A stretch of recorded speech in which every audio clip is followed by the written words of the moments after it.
I think we should trust the lass and take the deal.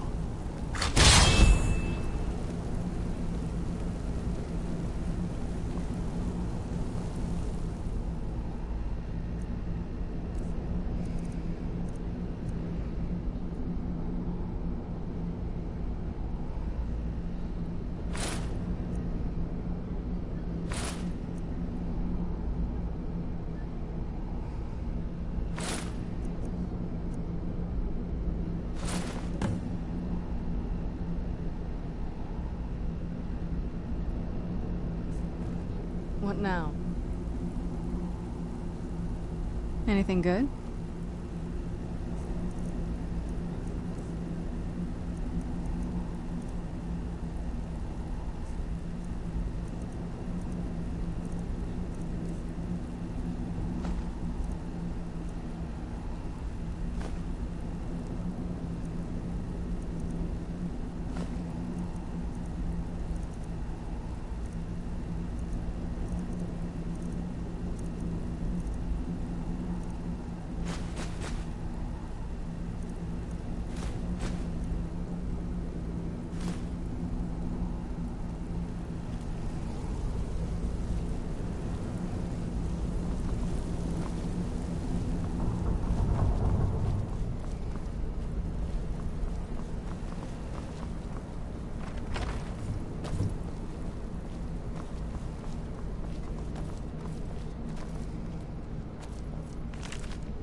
Okay, lass. We've got these get-ups on. Now what? Beyond this gate is the first step in becoming a nightingale. Whoa there, lass. I appreciate the armor, but becoming a nightingale? That was never discussed. To hold any hope of defeating Mercer, we must have Nocturnal at our backs. If she's to accept you as one of her own, an arrangement must be struck. What sort of arrangement? I need to know the terms. The terms are quite simple, Brynjolf. Nocturnal will allow you to become a nightingale and use your abilities for whatever you wish. And in return, both in life and in death, you must serve as a guardian of the Twilight Sepulchre.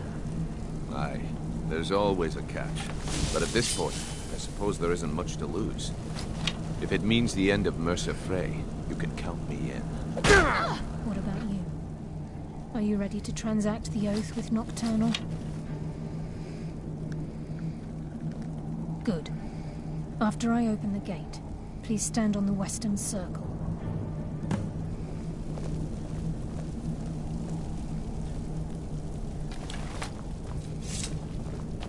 We'll speak when the oath is complete.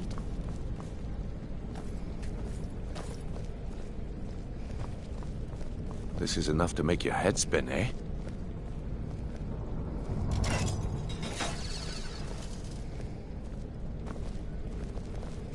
I think we should trust the lass and take the deal.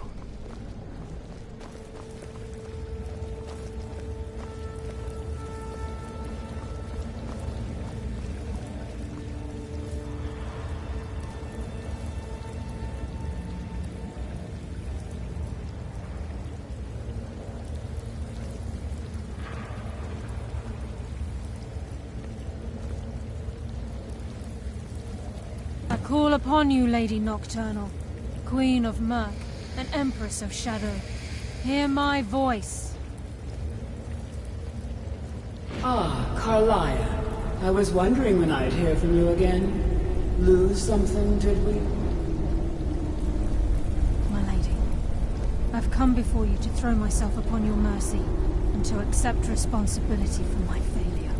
You're already mine, Carlisle. Your terms were struck long ago. What could you possibly offer me now? I have two others that wish to transact the oath, to serve you both in life and in death. You surprise me, Carlisle. This offer is definitely weighted in my favor. My appetite for Mercer's demise exceeds my craving for wealth, Your Grace. Revenge. How interesting. Very well. The conditions are acceptable. You may proceed. Lady Nocturnal, we accept your terms. We dedicate ourselves to you as both your avengers and your sentinels. We will honor our agreement in this life and the next until your conditions have been met. Very well. I name your initiates Nightingale, and I restore your status to the same, Carlisle. And in the future, I'd suggest you refrain from disappointing me again.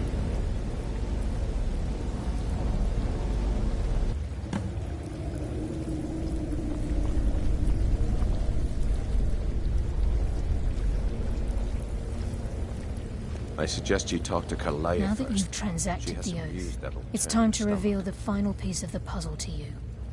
Mercer's true crime. Mercer was able to unlock the Guild's vault without 2 keys because of what he stole from the Twilight Sepulchre, the skeleton key.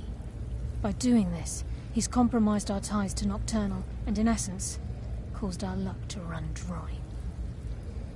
Well, yes. But the key isn't only restricted to physical barriers. All of us possess untapped abilities, the potential to wield great power securely sealed within our minds. Once you realize the key can access these traits, potential becomes limitless.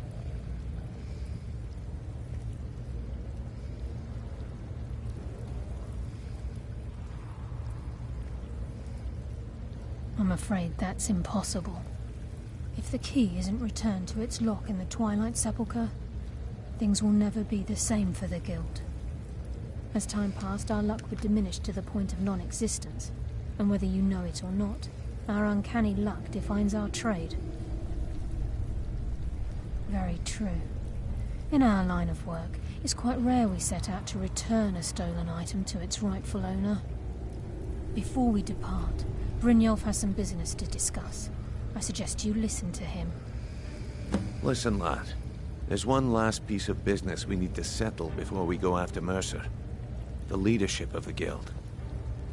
Carlisle and I had a long discussion before you arrived here. Thanks to your efforts, Mercer's treachery has been exposed. After we deal with him, all that remains is restoring the Guild to its full strength. As a result, we both feel that you have the potential of replacing Mercer as leader of the Thieves' Guild. I've been at this game a long time, my friend. A long time. I've stolen trinkets from nobles and framed priests for murder. I'm good at what I do, maybe even one of the best, but it's all I know. I've never been one to lead. Never desired it, never cared for it. Don't want it.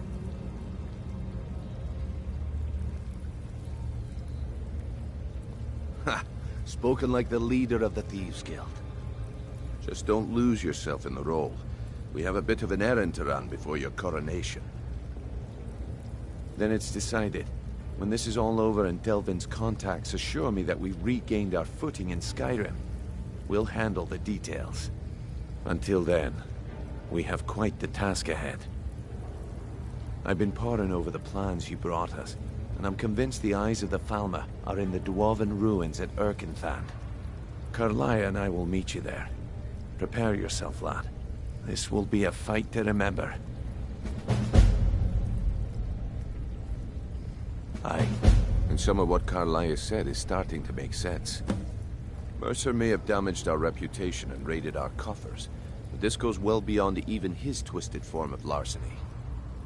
Old Delvin kept calling it a curse, and we all laughed at him. Looks like the joke's on us. Until next we meet, lad.